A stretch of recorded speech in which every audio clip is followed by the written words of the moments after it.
Hello dear bankers. तो कैसे हैं आप लोग? I hope you are doing well. तो मेरा नाम है कुंदन कुमार और आप सभी का स्वागत है हमारी टारगेट 50 सीरीज के अंदर। आज है हमारा लेक्चर नंबर 27 और इसके अंदर हम पढ़ने वाले हैं टाइप्स ऑफ कोलैटरल के बारे में। ये हमारा पार्ट 2 है। अगर आपने पार्ट 1 नहीं देखा है तो उसे जाकर जरूर देख लेना। ये जो हमारी टारगेट 50 सीरीज है इसके अंदर हम पीपीपी के जो मोस्ट इंपॉर्टेंट टॉपिक्स हैं जिसमें से सबसे ज्यादा क्वेश्चंस पूछे जाते हैं एग्जाम के अंदर को डिस्कस करते हैं। फिर उस टॉपिक से रिलेटेड एमसीक्यूज की प्रैक्टिस करते हैं ताकि पीपीपी के पेपर के अंदर आपके कम से कम 50 मार्क्स आ पाए और आप पीपीपी के पेपर को क्लियर कर पाओ। तो ये सीरीज आपके लिए काफी ज्यादा बेनिफिशियल रहने वाली है। आज के टॉपिक को स्टार्ट करने से पहले मैं आपको बता दूं कि अगर आप जीआईबी एग्जाम की प्रिपरेशन अच्छे तरीके से करना चाहते हो तो आप हमारे मास्टर कोर्स में एनरोल कर लीजिए। और अगर आप हमारे मास्टर कोर्स का डेमो लेना चाहते हो तो आप हमारे 2 डे डेमो मास्टर कोर्स में एनरोल कर लीजिए। इस कोर्स के अंदर आप ₹1 से एनरोल कर सकते हो और इस कोर्स की हेल्प से आपको हमारे मास्टर कोर्स का 2 दिन का एक्सेस जो है वो मिल जाता है।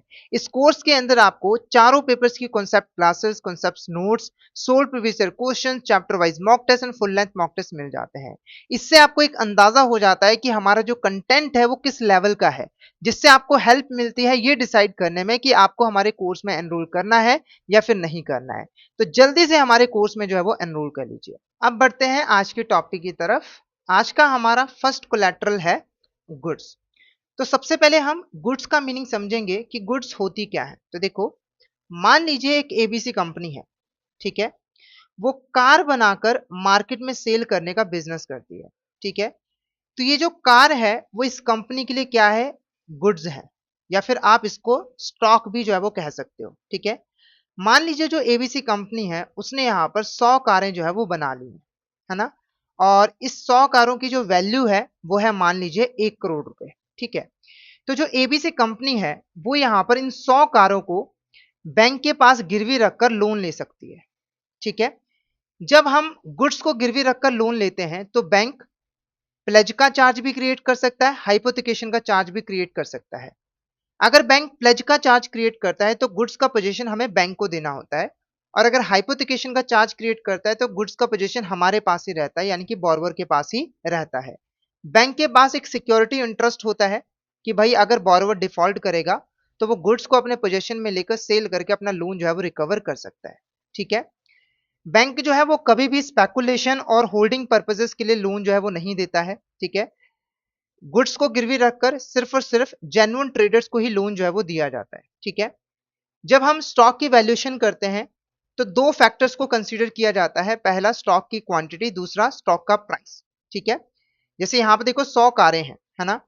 तो ये हो गया क्वांटिटी। अब प्राइस कौन सा लिया जाता है? तो देखो, जो कॉस्ट प्राइस है और मार्केट प्राइस है उसमें से जो भी लेस है वो प्राइस जो है वो लिया जाता है। जैसे मान लीजिए कि जो कॉस्ट प्राइस है वो यहाँ पर 1 लाख रुपए है, ठीक है। और जो मार्केट प्राइस है वो 2 लाख रुपए है। तो हम कौन सा प्राइस लेंगे? 1 लाख रुपए वाला, ठीक है। तो हम 100 कारों को 1 लाख के साथ मल्टीप्लाई करेंगे और हमारी यहाँ पर स्टॉक की वैल्यू जो है वो आ जाएगी। ओके, तो ये हमारा कितना हो जाएगा? सीधा सीधा 100 लाख रुपीज, यानी कि 1 करोड़ रुपए जो है वो हो जाएगा। फिर इस वैल्यू के अकॉर्डिंग ही हमें यहाँ पर लोन जो है वो मिलेगा, ठीक है। नेक्स्ट जो टॉपिक है वो है ट्रस्ट रिसिप्ट। देखो, जब हम गुड्स को बैंक के पास गिरवी रखते हैं ना तो वहां पर अक्सर ट्रस्ट रिसिप्ट का यूज किया जाता है। जैसे एग्जांपल के लिए, जब हमने कार्स को बैंक के पास गिरवी रखा, ठीक है। तो मान लीजिए बैंक के पास इतना इंफ्रास्ट्रक्चर है ही नहीं कि वो कार को अपने पोजेशन में रख पाए, ठीक है।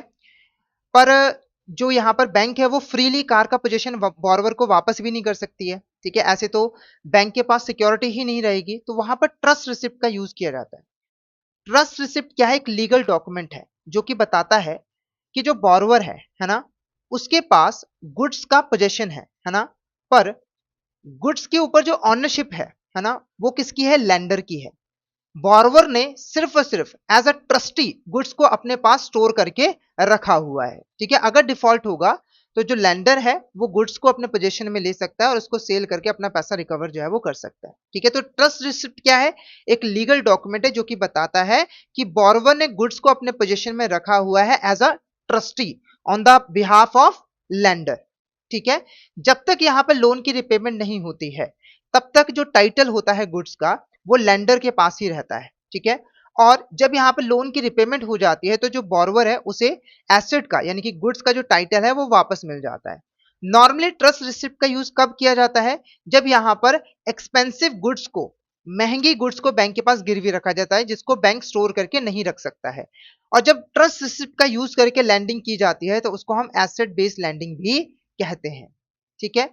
उसके बाद बात करेंगे advance against units of mutual fund, ठीक है। तो देखो, आप लोग म्यूचुअल फंड में इन्वेस्ट करते होंगे, ठीक है।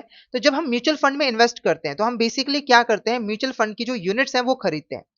जैसे आप जब शेयर्स में इन्वेस्ट करते हो, है ना, तो आपने कंपनी के 10 शेयर्स खरीद लिए, 20 शेयर्स खरीद लिए, ऐसे खरीदते हो ना। जब हम म्यूचुअल फंड्स में इन्वेस्टमेंट करते हैं तो हम म्यूचुअल फंड की 10 यूनिट्स खरीद लेते हैं या फिर 20 यूनिट्स जो है वो खरीद लेते हैं, ठीक है। तो जब आप म्यूचुअल फंड की यूनिट खरीद लेते हो तो आप उसको बैंक के पास गिरवी रखकर लोन ले सकते हो, ठीक है। बस कुछ कंडीशंस हैं। सबसे पहले तो जो म्यूचुअल फंड की यूनिट्स हैं वो स्टॉक एक्सचेंज के ऊपर लिस्टेड होनी चाहिए, या फिर अगर स्टॉक एक्सचेंज के ऊपर लिस्टेड नहीं है तो उनके अंदर रीपर्चेज की फैसिलिटी होनी चाहिए, ताकि जैसे ही बोरोवर डिफॉल्ट करे बैंक जो है वो आसानी से म्यूचुअल फंड यूनिट्स को सेल कर पाए और अपने पैसे को रिकवर कर पाए। जो यूनिट्स है उसका जो मिनिमम लॉक इन पीरियड है वो कंप्लीट होना चाहिए। मिनिमम लॉक इन पीरियड ये वो पीरियड होता है जिसके अंदर आप म्यूचुअल फंड यूनिट्स को सेल नहीं कर सकते हो। जैसे मान लीजिए 3 साल है तो 3 सालों तक म्यूचुअल फंड यूनिट्स आपको अपने पास ही रखना होगा, ठीक है। अगर हम अमाउंट ऑफ एडवांस की बात करें तो आपको लोन कितना यहां पर मिलेगा, तो देखो 3 चीजें देखी जाएंगी, net asset value, repurchase price और मार्केट वैल्यू। इसमें से जो भी लेस होगा, है ना, उसके अकॉर्डिंग आपको एडवांस मिलेगा। जैसे मान लीजिए नेट एसेट वैल्यू है 1 करोड़, है ना, और मार्केट वैल्यू है मान लीजिए 50 लाख, और रीपर्चेज प्राइस है 20 लाख, तो आपको 20 लाख रुपए का लोन यहां पर मैक्सिमम जो है वो मिल सकता है, ठीक है।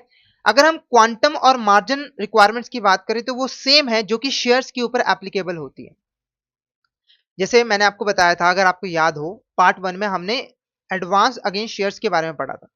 तो शेयर्स को जब आप बैंक के पास गिरवी रखते हो तो जो मार्जिन और क्वांटम की रिक्वायरमेंट्स है वही म्यूचुअल फंड यूनिट्स के ऊपर भी एप्लीकेबल होती हैं, ठीक है। अब शेयर्स की क्या रिक्वायरमेंट्स है उसके लिए आपको पार्ट 1 देखना पड़ेगा, ओके। उसके बाद अगर मान लीजिए कि कोई कंपनी है, ठीक है, वो किसी और म्यूचुअल फंड की सेल्स को बढ़ाना चाहती है, मतलब मान लीजिए यहाँ पर एक एबीसी म्यूचुअल फंड हाउस है और एक्सवाईजेड म्यूचुअल फंड हाउस है, ये लोन लेना चाहती है बैंक से ताकि वो एक्सवाईजेड म्यूचुअल फंड हाउस के म्यूचुअल फंड यूनिट्स को खरीदकर इसकी सेल्स को बढ़ा सके, तो इसको यहाँ पर बैंक से लोन वगैरह नहीं मिलेगा। या फिर अगर ये शेयर्स, डिबेंचर, बॉन्ड्स खरीदने के लिए लोन लेना चाहती है तब भी इसे पैसा जो है वो नहीं मिलेगा। नेक्स्ट जो हमारा टॉपिक है वो है लोन अगेंस्ट बुक डेट्स। सबसे पहले बुक डेट्स क्या होता है इसका मीनिंग मैं आपको समझाना चाहूंगा। तो देखो, जब एक बिजनेस क्रेडिट सेल करता है यानी कि उधार पे सामान बेचता है तब बुक डेट्स जो है वो अराइज होते हैं। जैसे मान लीजिए एबीसी कंपनी है ना, उसने एक्सवाईजेड कंपनी को 1 लाख रुपए की जो गुड्स हैं वो क्रेडिट के ऊपर सेल की है, इसका पैसा उसे 3 महीनों के बाद मिलेगा, ठीक है। तो ये जो 1 लाख रुपए एबीसी कंपनी को मिलने वाला है 3 महीनों के बाद, इसी को हम यहाँ पर बुक डेट जो है वो कहेंगे। क्या कहेंगे? बुक डेट जो है वो कहेंगे। और इसको हम बैंक के पास गिरवी रखकर जो है वो लोन ले सकते हैं, ठीक है। नॉर्मली क्या होता है कि जो बोरोवर है ना, वो अपने बुक डेट्स को बैंक के फेवर में असाइन कर देता है, यानी कि बुक डेट्स के ऊपर असाइनमेंट का चार्ज है वो क्रिएट करता है। यानी कि यहाँ पर जो कंपनी है वो बैंक को लीगल राइट दे देती है कि ये जो पैसा है वो आप यहाँ पर रिसीव कर लेना, आपके पास पूरा राइट आ चुका है। जो ट्रांसफर ऑफ प्रॉपर्टी एक्ट है उसने परमिट कर दिया है कि जो एक्शनेबल क्लेम है उसके ऊपर भी असाइनमेंट का चार्ज जो है वो क्रिएट किया जा सकता है, यानी कि एक्शनेबल क्लेम को भी आप बैंक के पास गिरवी रखकर लोन ले सकते हो, ठीक है। बुक डेट्स के ऊपर या तो असाइनमेंट का चार्ज क्रिएट किया जाता है या फिर हाइपोथिकेशन का, ठीक है। जितने भी इंपॉर्टेंट डॉक्यूमेंट्स हैं उसको आपको बैंक के पास सबमिट करवाने होते हैं। अब बात करेंगे मोड्स ऑफ फाइनेंसिंग।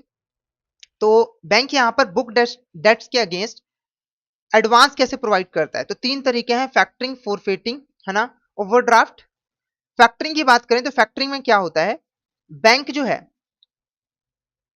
फैक्टर के तौर पर काम करता है। बैंक जो है वो फैक्टर होता है और यहाँ पर जो एबीसी कंपनी है वो अपने जो बुक डेट्स हैं, है ना, वो डिस्काउंट प्राइस के ऊपर फैक्टर यानी कि बैंक को सेल कर देती है। जैसे मान लीजिए कि इसको 1 लाख रुपए मिलने वाला है 3 महीनों के बाद, तो एबीसी कंपनी ने 1 लाख के बुक डेट्स 80,000 रुपए में बैंक को यानी कि फैक्टर को सेल कर दिए, ठीक है। यानी कि बैंक ने 80,000 रुपए एबीसी कंपनी को दे दिए, ये हो गया फैक्टरिंग।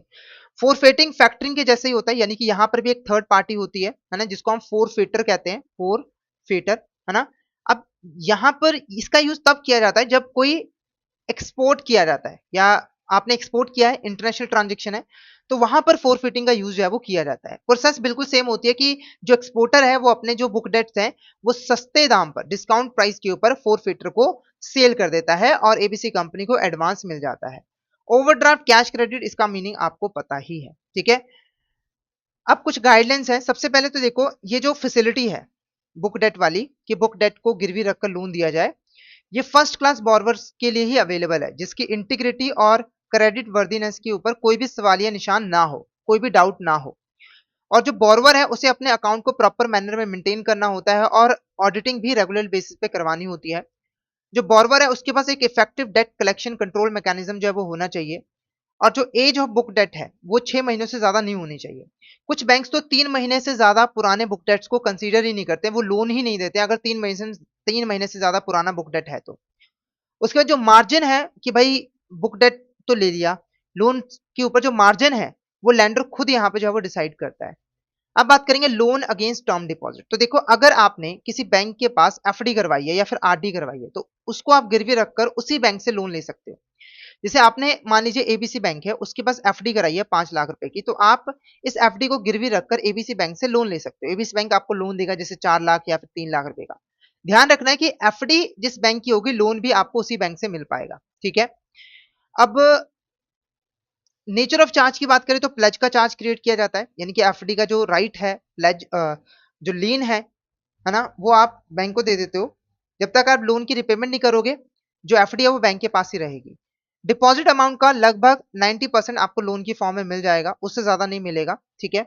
और अगर मान लीजिए माइनर के नेम पर डिपॉजिट है, ठीक है, तो नेसेसिटी के केस में लोन मिल सकता है ना, उस डिपॉजिट के अगेंस्ट। पर जो लोन है वो सिर्फ और सिर्फ माइनर डिपॉजिटर के नेसेसिटीज के लिए ही यूज जो है वो किया जाएगा।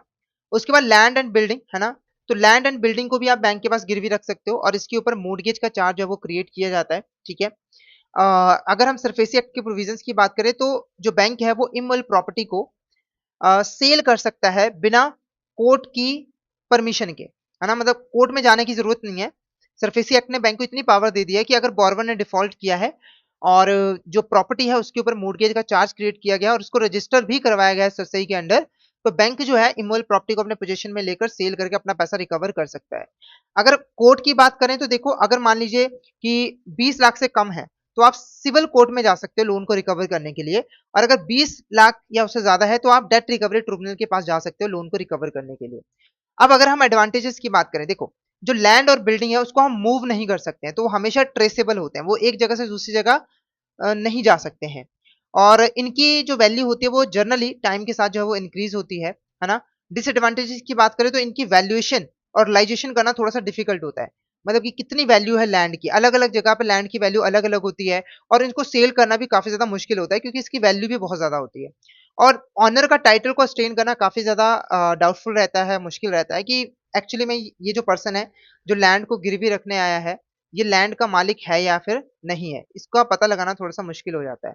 और कई बार तो एमग्रेंस अटैचमेंट भी मतलब कोई लाइबिलिटी भी अटैच होती है, ठीक है, लैंड के साथ। कि मान लीजिए कि पर्सन ने लैंड खरीदा था 10 लाख रुपए का, अभी तक सिर्फ 5 लाख रुपए ही पे किए हैं, 5 लाख रुपए बाकी हैं, तो लाइबिलिटी भी अटैच हो सकती है।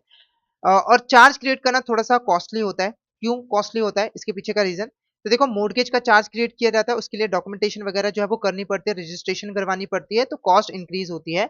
और कई बार तो रेंट कंट्रोल एक्ट भी एप्लीकेबल हो जाता है, तो उस केस में जो टेनेंट होते हैं, किराएदार होते हैं, उनको घर से निकालना, घर खाली करवाना काफी मुश्किल हो जाता है, ठीक है।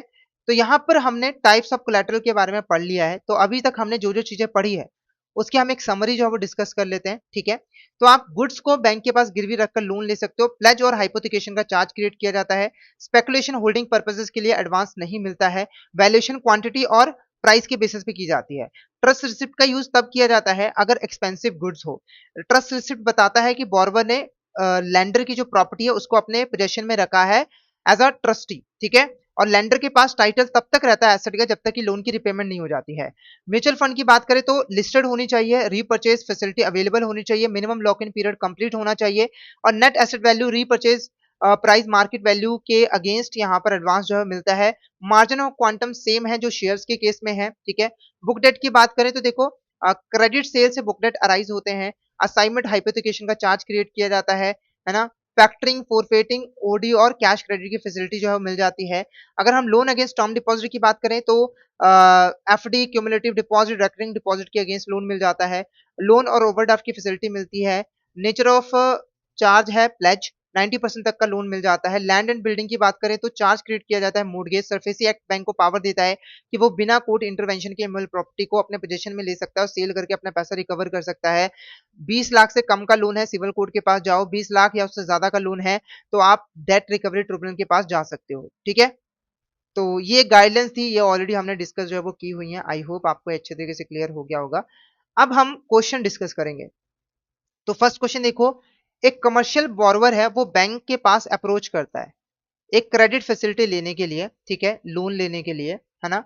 और ये जो बोरोवर है वो एक टेंजिबल मूवेबल गुड्स जो है वो बैंक के पास गिरवी रखना चाहता है, जो कि बोरोवर के वेयर हाउस में स्टोर्ड है। ठीक है, बोरोवर बैंक को बताता है कि वो ना गुड्स का जो फिजिकल पोजीशन है वो अपने पास ही रखना चाहता है, क्योंकि अगर वो फिजिकल पोजीशन बैंक को दे देगा, है ना, तो वो अपना बिजनेस नहीं कर पाएगा, वो गुड्स को सेल नहीं कर पाएगा, ठीक है, और लोन को वापस नहीं कर पाएगा। ठीक है, तो यहाँ पर बैंक ने बोला ठीक है, तो बैंक ने यहाँ पे लोन दे दिया। तो आपने बताना है कि इस कंडीशन के अंदर, इस सिचुएशन के अंदर बैंक जो है गुड्स के ऊपर कौन सा चार्ज जो है वो क्रिएट करेगा, है ना, प्लेज का या फिर हाइपोथिकेशन का या मोर्टगेज का या लीन का। प्लेज, हाइपोथिकेशन, मोर्टगेज या लीन, क्या लग रहा है आपको इसका करेक्ट आंसर क्या होगा? जल्दी से बता दीजिए, इस क्वेश्चन का करेक्ट आंसर क्या होगा, जल्दी से बता दीजिए। तो इस क्वेश्चन का जो करेक्ट आंसर रहेगा वो रहेगा option B. Option B is a correct answer. Hypothecation का चार्ज क्रिएट किया जाएगा। हाइपोथिकेशन में क्या होता है कि आप गुड्स को बैंक के पास गिरवी रख देते हो, पर गुड्स का पोजीशन आपके पास ही रहता है। बैंक के पास सिर्फ एक सिक्योरिटी इंटरेस्ट होता है कि अगर आप डिफॉल्ट करोगे तो वो आपकी गुड्स को अपने पोजीशन में लेकर सेल करके अपना पैसा जो है वो रिकवर कर लेगा। ठीक है, अब नेक्स्ट क्वेश्चन देखो, यहां पर कुछ सिनेरियो दिए हुए हैं, ठीक है, कोलैटरल मैनेजमेंट और लैंडिंग प्रोसीजर के रिगार्डिंग। तो आपको बताना है कि इस इनमें से किस सिनेरियो के अंदर ट्रस्ट रिसिप्ट को एग्जीक्यूट करना मैंडेटरी है, ताकि बैंक का जो सिक्योरिटी इंटरेस्ट है वो वैसा का वैसा ही रहे, चाहे जो फिजिकल कस्टडी है गुड्स और डॉक्यूमेंट्स की वो बोरोवर को दे दी गई है। ठीक है, तो पहला सिनेरियो देखो, बोरोवर जो है वो short term working capital facility लेना चाहता है और इसके लिए उसने बैंक के पास गवर्नमेंट ट्रेजरी बिल्स और म्यूनिसिपल बॉन्ड्स गिरवी रख दिए हैं या फिर रखना चाहता है। दूसरा सिनेरियो देखो कि देखो यहां पर ट्रस्ट रिसिप्ट की जरूरत नहीं पड़ेगी, क्योंकि यहां पर गुड्स इन्वॉल्व ही नहीं है, पहली बात। ठीक है, उसके बाद सिनेरियो टू की बात करें तो देखो, इंपोर्टर रिक्वेस्ट कर रहा है बैंक को कि वो यहाँ पर शिपिंग डॉक्यूमेंट्स और गुड्स जो इंपोर्ट किए गए हैं इंपोर्टर के द्वारा वो इंपोर्टर को दे दे। ठीक है, हालांकि अभी तक इंपोर्टर ने बैंक को पेमेंट नहीं की है। ठीक है, तो यहां पर ट्रस्ट रिसिप्ट एग्जीक्यूट किया जाएगा, बिल्कुल यहां पर करना ही पड़ेगा, क्योंकि देखो यहां पर क्या हो रहा है कि जो इंपोर्टर है ना, उसको शिपिंग डॉक्यूमेंट्स और गुड्स मिल रही है। ठीक है, और अभी तक बैंक को फुल पेमेंट जो है वो नहीं की गई है लेटर ऑफ क्रेडिट के अंदर, है ना। तो यानी कि अब यहां पर रिस्क है, ठीक है, और गुड्स इन्वॉल्व है ना। तो यहां पर ट्रस्ट रिसिप्ट एग्जीक्यूट किया जाएगा, ताकि जो गुड्स हैं वो चाहे हम इंपोर्टर को दे दें, पर टाइटल अभी भी बैंक के पास ही है ना। अगर वो डिफॉल्ट करेगा इंपोर्टर तो बैंक जो है गुड्स को अपने पोजीशन में लेकर सेल करके अपना पैसा रिकवर कर सकता है। ठीक है, उसके बाद देखो, एक ट्रेडर है, वो गुड्स को प्लेज कर रहा है ना, बैंक के पास। और ये जो गुड्स है एक third party public public warehouse के अंदर स्टोर्ड है। ठीक है, और वेयर हाउस रिसिप्ट जो है वो बैंक के नेम पर इशू की गई है। तो यहां पर आपका ट्रस्ट रिसिप्ट की जरूरत नहीं है। क्यों नहीं है? तो देखो, पहली बात, आपने गुड्स प्लेज कर दी, वो जो गुड्स है वो थर्ड पार्टी के पब्लिक वेयर हाउस में है, और जो रिसिप्ट है वो बैंक के नाम पर। इसका सिंपल सा मतलब है कि गुड्स का जो टाइटल है वो बैंक के पास है, गुड्स जो है वो बैंक के पोजीशन में है। ओके, तो यहां पर तो ट्रस्ट रिसिप्ट एग्जीक्यूट करने की जरूरत ही नहीं है। उसके बाद है सिनेरियो 4। तो यहां पर देखिए, एक एक्सपोर्टर है, वो यहां पर गुड्स के अगेंस्ट फाइनेंस लेना चाहता है।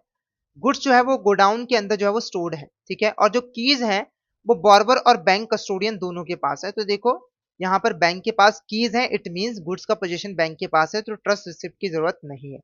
तो ऑप्शन बी आपका यहाँ पर करेक्ट आंसर जो है वो रहेगा। ठीक है, उसके बाद नेक्स्ट क्वेश्चन देखो, which of the following statement is correct regarding the advantages and disadvantages of immovable property taken as a collateral by bank. अगर बैंक यहाँ पर इमूवेबल प्रॉपर्टी को एज अ कोलैटरल लेता है, तो बैंक को क्या एडवांटेजेस और डिसएडवांटेजेस है? सबसे पहले देखो, पहला एडवांटेज ये है कि लैंड और बिल्डिंग को मूव नहीं किया जा सकता है, तो हम उसको आसानी से ट्रेस कर सकते हैं, तो ये एडवांटेज है। मार्केट वैल्यू ऑफ लैंड और बिल्डिंग जनरली एप्रिशिएट करते हैं ओवर द टाइम, तो ये भी एडवांटेज है। और clear title, clear legal title owner का डिटरमाइन करना काफी ज्यादा सिंपल है, क्विक है, इनएक्सपेंसिव है, तो ये गलत है।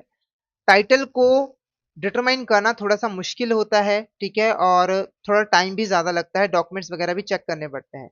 Realisation valuation of real estate assets can be complex and time consuming, तो ये बिल्कुल करेक्ट है। और ये डिसएडवांटेज है कि भाई रियल एस्टेट जैसे जो बिल्डिंग है, लैंड है, उसको रियलाइज करना, सेल करना थोड़ा मुश्किल है ना, वैल्यू करना थोड़ा सा मुश्किल है। क्रिएशन ऑफ चार्ज की बात करें तो जो मॉर्गेज का चार्ज क्रिएट किया जाता है और यहाँ पर स्टैच्यूटरी कॉस्ट इन्वॉल्व होती है, जैसे कि स्टैम्प ड्यूटी पे करना, रजिस्ट्रेशन फी पे करना, तो यहाँ पर प्रोसेस थोड़ी सी कॉस्टली हो जाती है, तो ये डिसएडवांटेज है।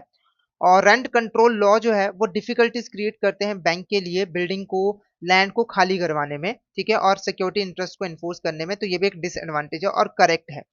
तो करेक्ट आंसर क्या रहेगा? ऑप्शन बी, पहली, दूसरी, चौथी, पांचवी, छठवीं स्टेटमेंट जो है वो करेक्ट है। तो यहाँ पर आज का जो हमारा टॉपिक है वो कंप्लीट होता है। आई होप आज का टॉपिक आपको अच्छे तरीके से क्लियर जो है वो हो गया होगा, है ना। अगर आपको कोई भी डाउट आते तो आप पूछ सकते हो, क्लियर हो गया है तो मैसेज करके जरूर बता देना। अगर आप जेईबी एग्जाम की प्रिपरेशन अच्छे तरीके से करना चाहते हो तो आप हमारे कोर्सेज में एनरोल कर लीजिए। हमारे कोर्सेज में एनरोल करने के लिए आपको हमारी वेबसाइट के ऊपर आना होगा edutap.in।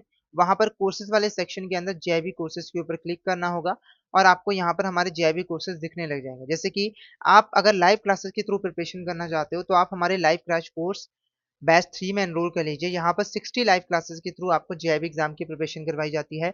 लाइव क्लासेस के साथ साथ आपको concepts notes, solve previous year question, chapter wise mock test और फुल लेंथ मॉक टेस्ट मिल जाते हैं।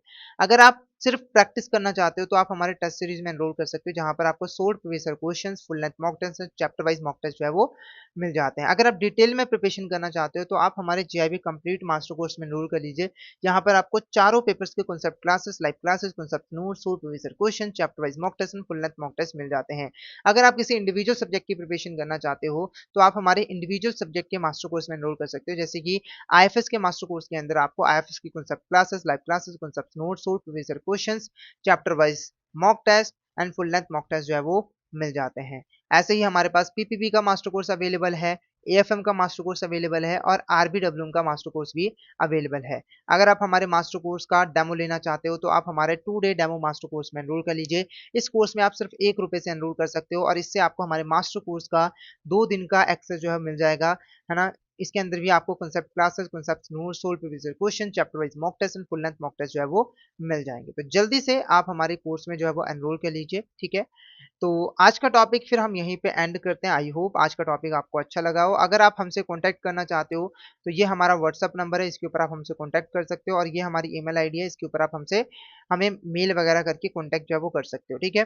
अगर आज का सेशन आपको अच्छा लगा तो सेशन को लाइक कर देना, शेयर कर देना और हमारे चैनल को सब्सक्राइब कर लेना। और अगर आप कोई फीडबैक प्रोवाइड करना चाहते हो तो कमेंट बॉक्स में मैसेज करके फीडबैक भी प्रोवाइड कर देना। तो आज का सेशन हम यहीं पे ओवर करते हैं। आज के लिए इतना ही, मिलते हैं नेक्स्ट क्लास में। Thank you so much everyone.